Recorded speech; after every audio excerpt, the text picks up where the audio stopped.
Uluntu kunye nabafundi bakwaNokholeji basamkele isigqibo sokuba eli tyala lizode lixoxwe. Bathi ibakruqule into yokuba belimane limiswa. Ndiyathemba nangola suku uba izawuthathwa isigqibo kwinkundla ephakamileyo nanjengezitudent zase-Fort Hare, even nakwizitudent ezibhala uvolwazi lokugqibela ebezifunda noNosicelo. Ndiyathemba nazo zawufumana uxolo entliziyweni zazo, even nabazali bakhe ndithemba bazawufumana uxolo. The family and the friends of Nosicelo are hanging on, wanting to know what is going to happen. So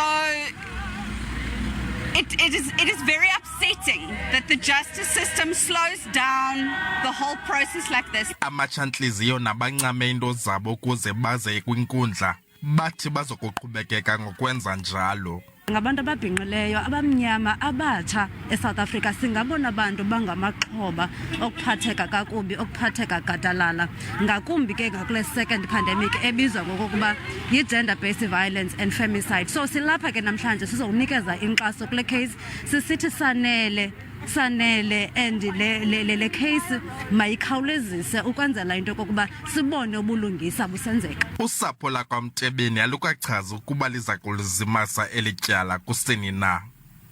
Abongile Yankees kwiindaba ze-SABC eMonti.